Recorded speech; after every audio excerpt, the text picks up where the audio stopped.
ஓம் சாந்தி 31/3/2026. இனிமையான குழந்தைகளே, உயர்ந்த பதவியை அடைய வேண்டுமென்றால் உண்மையான தந்தையிடம் எப்பொழுதும் உண்மையுள்ளவர்களாக இருங்கள். ஏதேனும் தவறு நடந்தால் பாபாவிடம் மன்னிப்பு கேளுங்கள். தனது மனதின் வழியில் செல்லாதீர்கள். கேள்வி: எந்த செல்லமான குழந்தைகள் ஒரு பொழுதும் மறைந்திருக்க முடியாது? பதில்: யாருக்கு ஈஸ்வரிய குடும்பத்திடம் அன்பு உள்ளதோ, யாருக்கு இரவும் பகலும் சேவை பற்றிய அக்கறை உள்ளதோ, அப்படிப்பட்ட சேவாதாரிகளாக யார் கட்டளைப்படி நடப்பவராக உண்மை உள்ளவர்களாக இருக்கிறார்களோ, ஒரு பொழுதும் தன் மனதின் வழிப்படி நடக்காமல் இருக்கிறார்களோ, பாபாவிடம் உண்மையாக தூய மனம் உள்ளவர்களாக இருக்கிறார்களோ, அவர்கள் ஒரு பொழுதும் மறைந்திருக்க முடியாது. பாடல்: தாயும் நீயே, தந்தையும் நீயே. ஓம் சாந்தி. பாடலில் யார் உத்திரவாதம் கொடுத்தது? தாய் தந்தையிடம் குழந்தைகளின் உறுதிமொழி: பாபா, எங்களுக்கு நீங்கள் ஒருவர்தான், வேறு யாரும் இல்லை. எவ்வளவு உயர்ந்த குறிக்கோள்! அத்தகைய சிரேஷ்டமான தந்தையின் ஸ்ரீமத் படி யாராவது நடந்து கொள்வார்கள் என்றால் நிச்சயமாக உயர்ந்த பதவியை அடைவார்கள் என்பது உறுதி. ஆனால் புத்தி சொல்கிறது மிக உயர்ந்த குறிக்கோளை பார்க்க முடிகிறது என்று. கோடியில் சிலர், அந்த சிலரிலும் ஒரு சிலர் மட்டுமே மாலையில் மணியாகிறார்கள். தாயும் தந்தையும் நீயே என கூறுகிறார்கள். ஆனால் மாயை மிக கொடுமையானது. அதனால் உறுதிமொழிப்படி நடப்பது கடினமாகிறது. நான் உண்மையிலேயே தாய் தந்தையினுடையவனாக ஆகியிருக்கிறேனா என்று தந்தை கூறுகிறார். இல்லை என்று ஒவ்வொருவரும் தன்னைத்தான் கேட்டுக்கொள்ள முடியும். மிக சிலர்தான் அவ்வாறு இருக்கிறார்கள். அதனால்தான் பாருங்கள், மாலை எத்தனை பேருக்கு உருவாகிறது. இத்தனை கோடியில் 8 மணிகள் உடையதாக மட்டுமே வெற்றி மாலை உருவாகிறது. அநேகர் சொல்வது ஒன்று, செய்வது ஒன்றாக இருக்கிறார்கள். அதனால் பாபா கூறுகிறார், பாருங்கள் எப்படி அதிசயமாக உள்ளது. பாபா எவ்வளவு அன்போடு சொல்லி புரிய வைக்கிறார். ஆனால் நல்ல குழந்தைகள் மிக சிறிதளவுதான் வெளிப்படுகிறார்கள். அதாவது மாலையின் மணிகள். குழந்தைகளிடம் அந்த அளவு ஸ்ரீமத் படி நடப்பதற்கு சக்தி இல்லை. ஆகவே ராவணனுடைய வழிப்படி நடக்கிறார்கள். அதனால் இவ்வளவு உயர்ந்த பதவியை பெற முடிவது இல்லை. அபூர்வமாக வெகு சிலர்தான் மாலையின் மணிகளாக ஆகிறார்கள். அவர்களும் அன்பான நல்ல குழந்தைகள். மறைந்திருப்பது இல்லை. அவர்கள் மனதில் இடம் பிடித்து அமர்கிறார்கள். இரவும் பகலும் சேவை பற்றிய அக்கறை மட்டுமே உள்ளது. ஈஸ்வரிய சம்பந்தத்தினால் அன்பு உள்ளது. வெளியில் அவர்களுடைய புத்தி எங்கும் செல்வதில்லை. அத்தகைய அன்பை தெய்வீக குடும்பத்திடம் வைக்க வேண்டும். அஞ்ஞான காலத்திலும் கூட குழந்தைகளுக்கு தந்தையிடமும் சகோதர சகோதரிகளுக்கு இடையேயும் தங்களுக்குள் மிகுந்த அன்பு உள்ளது. இங்கோ ஒரு சிலருக்கு சிறிதளவு கூட பாபாவிடம் நினைவு இல்லை. அநேகர் உறுதிமொழி எடுக்கிறார்கள், பக்தி மார்க்கத்தில் பாடுகின்றனர். இப்போதோ குழந்தைகள் முன்னிலையில் உள்ளனர். எண்ணி பார்க்கப்படுகிறது, பக்தி மார்க்கத்தில் பாடியே வந்துள்ளனர். எவ்வளவு அன்போடு நினைவு செய்கிறார்கள். ஆனால் இங்கோ நினைவே செய்வது இல்லை. பாபாவினுடையவர்களாக ஆவதால் மாயை விரோதியாக்கி விடுகிறது. புத்தி வெளியில் சென்று விடுகிறது என்றால் மாயை நன்றாகவே கீழே விழச் செய்து விடுகிறது.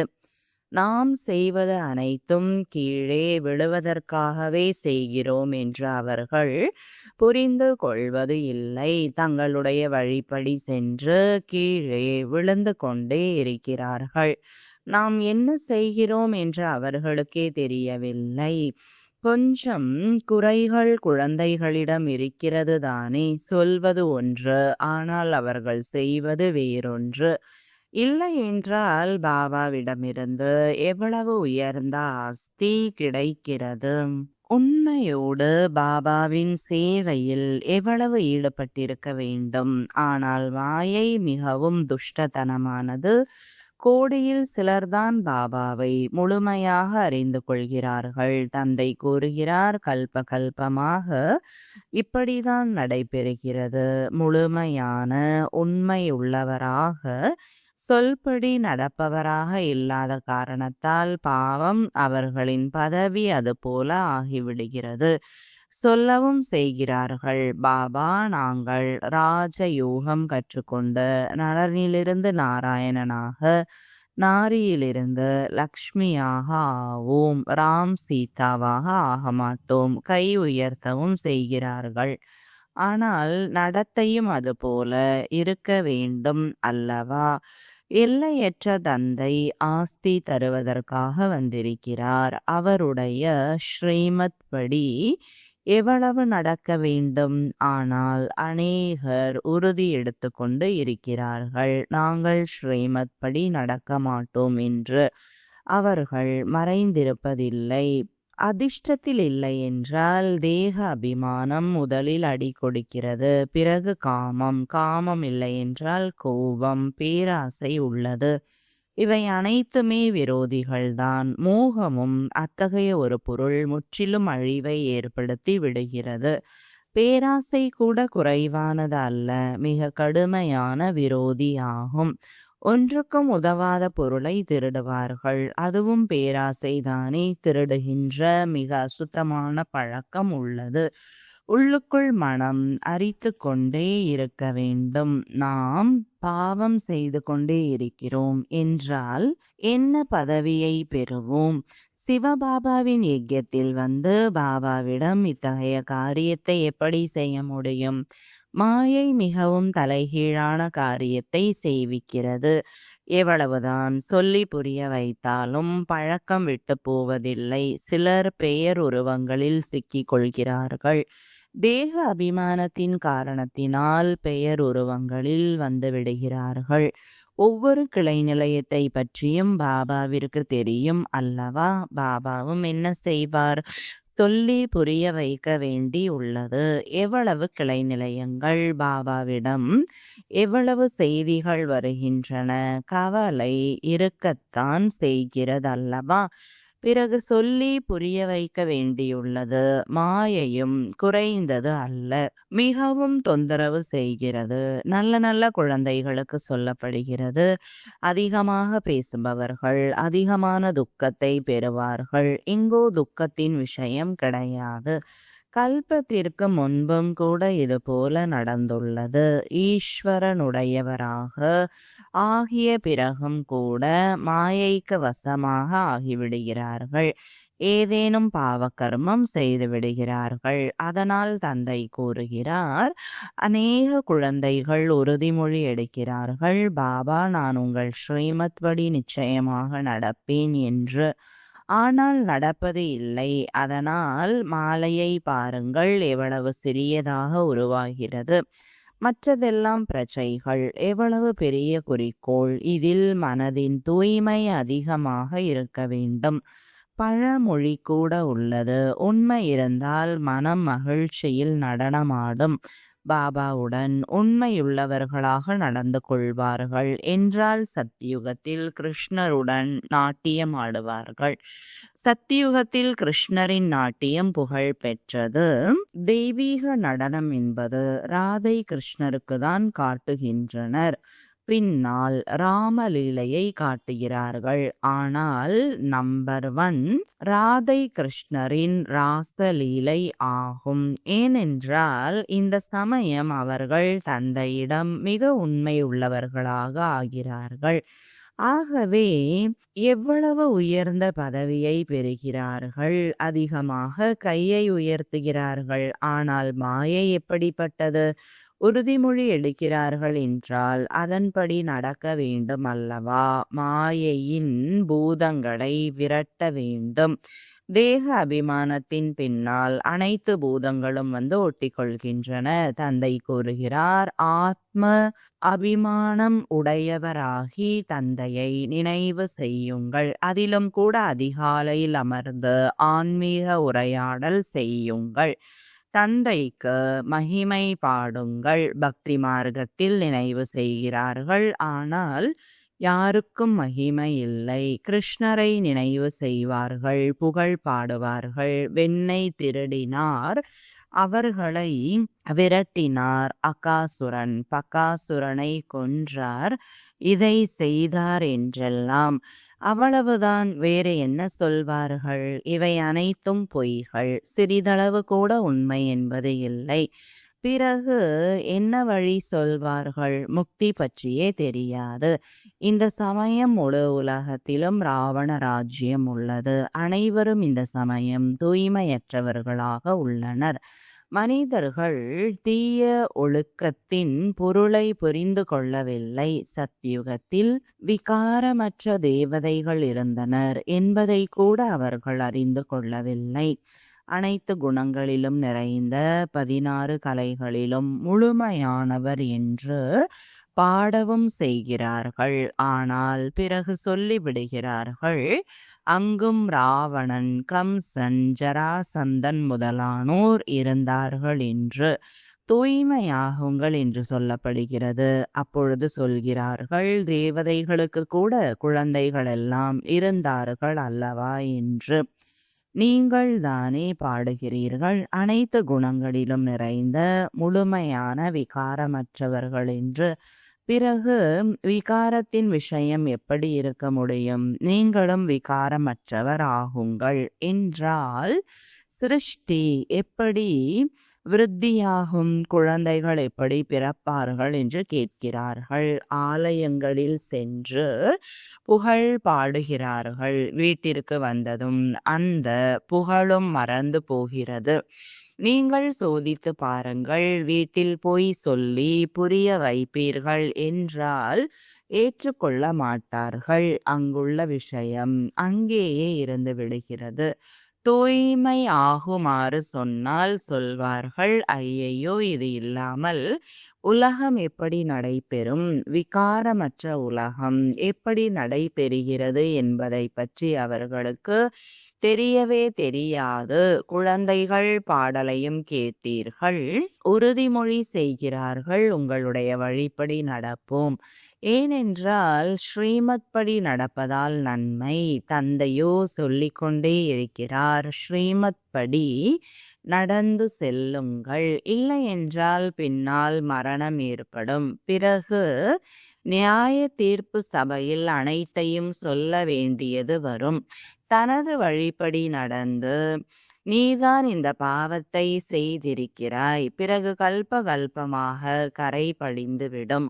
ஒரு முறை தோல்வி அடைந்து விட்டால் கல்பமாக அப்படியே ஆகிக் கொண்டிருக்கும். அதனால் அதிகமாக முயற்சி செய்ய வேண்டும். ஒவ்வொரு அடியிலும் ஸ்ரீமத் படி நடந்து செல்ல வேண்டும். உள்ளுக்குள் எந்த ஒரு அழுக்கம் இருக்கக்கூடாது. இதயத்தை சுத்தமாக ஆக்கிக் கொள்ள வேண்டும். நாரதருக்கும் சொன்னார்கள் அல்லவா, உன்னுடைய முகத்தை கண்ணாடியில் போய் பார் என்று. அப்பொழுது பார்த்தார், நானோ குரங்கு போல இருக்கிறேன். இது ஓர் உதாரணம். தன்னைத்தான் கேட்டுக்கொள்ள வேண்டும். நான் எதுவரை ஸ்ரீமத் படி நடந்து கொண்டிருக்கிறேன்? புத்தியின் நினைவு எங்காவது வெளியில் அலைபாயாமல் இருக்கிறதா? தேக உணர்வில் இல்லாமல் இருக்கிறேனா என்று ஆத்ம உணர்வில் இருப்பவர்கள் சேவையில் ஈடுபட்டிருப்பார்கள். அனைத்துமே யோகத்தின் ஆதாரத்தில்தான் உள்ளது. பாரதத்தின் யோகா புகழ் பெற்றது. அதையோ நிராகார தந்தைதான் நிராகார குழந்தைகளுக்கு சொல்லி புரிய வைக்கிறார். இது சகஜ ராஜயோகம் எனப்படுகிறது. நிராகார தந்தை சகஜ ராஜயோகத்தை கற்பித்தார் என்று எழுதப்பட்டும் உள்ளது. கிருஷ்ணரின் பெயரை போட்டுவிட்டனர். அவ்வளவுதான். நீங்கள் அறிவீர்கள், நாம் இதுபோல லக்ஷ்மி நாராயணர் ஆக வேண்டும், புண்ணிய ஆத்மா ஆக வேண்டும். பாவத்தின் விஷயம் எதுவும் இல்லை. பாபாவின் நினைவிலேயே இருந்து அவருடைய சேவையில் ஈடுபட்டிருக்க வேண்டும். இவ்வளவு உயர்ந்த பதவி பெற வேண்டும் என்றால் ஏதேனும் முயற்சி செய்வார்கள் அல்லவா? துறவிகள் முதலானவர்களோ சொல்லிவிடுகிறார்கள், இல்லறத்தில் இருந்து கொண்டே தாமரை மலர் போல இருப்பதென்பது முடியாத காரியம் என்று. முழுமையாக ஆவதில் அநேகர் தோல்வியடைந்து விடுகின்றனர். ஏனென்றால் நினைவு செய்ய முடிவது இல்லை. இப்பொழுது புராதனமான யோகத்தை தந்தை கற்றுத்தந்து கொண்டிருக்கிறார். தந்தை கூறுகிறார், நான் தான் வந்து யோகத்தை கற்றுத்தருகிறேன். இப்பொழுது என்னை நினைவு செய்யுங்கள். நீங்கள் என்னிடம் வந்தாக வேண்டும். இது நினைவு யாத்திரை. உங்களுடைய இனிய அமைதியான வீடு அது. இதையும் அறிவீர்கள். நாம் பாரதவாசிகள் தான். பாரதத்தில் வந்து முழு ஆஸ்தியை பெறுவோம். ஆக பாபா அடிக்கடி சொல்லி புரிய வைக்கிறார், முழுமையாக உறுதிமொழியை பின்பற்றுங்கள். தவறு நடந்துவிட்டால் பாபாவிடம் மன்னிப்பு பெற வேண்டும். பாருங்கள், இந்த குழந்தை மன்னிப்பு கேட்பதற்காகவே குறிப்பாக பாபாவிடம் வந்திருக்கிறது. சிறிதளவு தவறு நடந்துவிட்டது என்றவுடன் ஓடி வந்துள்ளது. ஏனென்றால் மனம் உறுத்துகிறது. அதனால் தந்தையின் முன்னிலையில் பொய் சொல்ல வேண்டும் என உணர்ந்துள்ளது.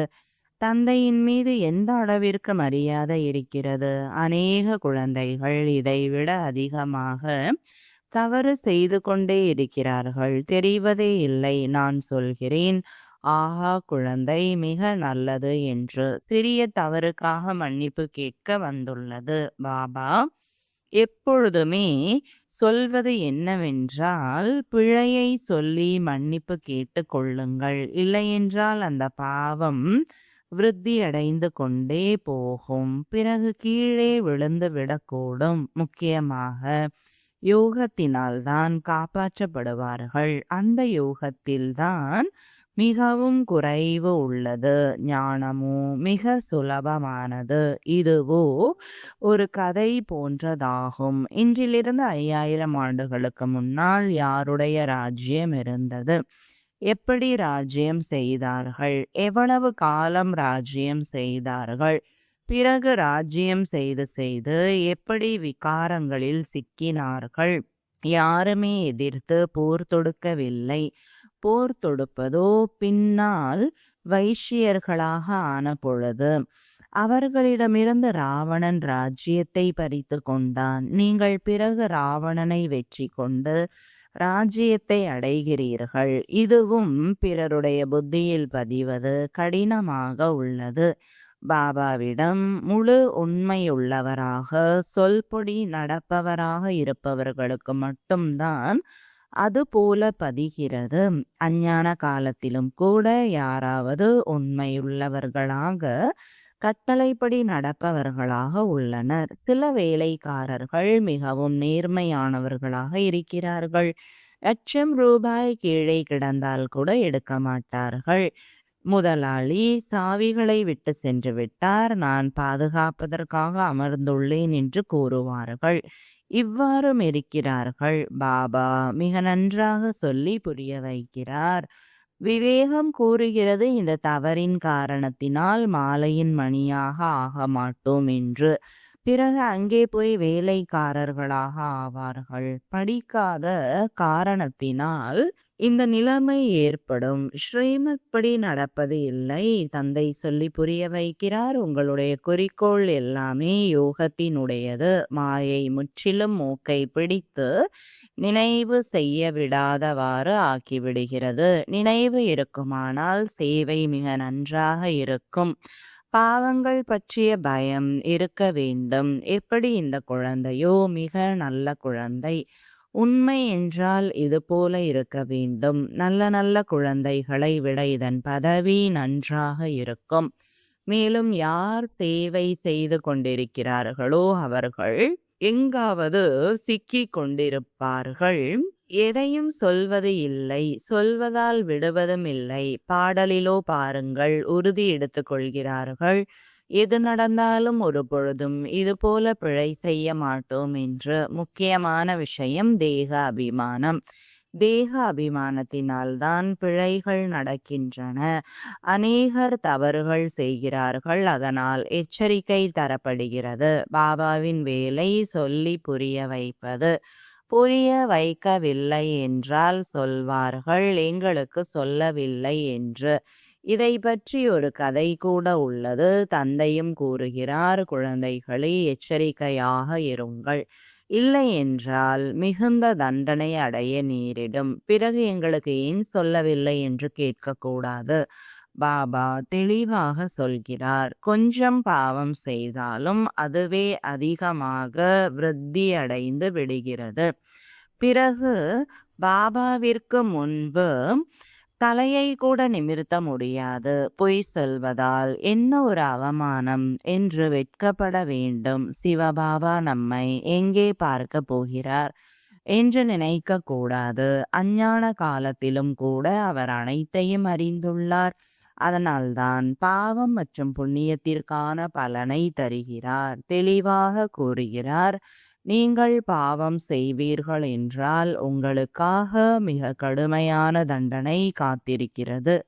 தந்தையிடமிருந்து ஆஸ்தி பெறுவதற்காக வந்திருக்கிறீர்கள் என்றால் அதற்கு பதிலாக இரு காதுகளுமே வெட்டப்படுமாறு செய்யக்கூடாது அல்லவா?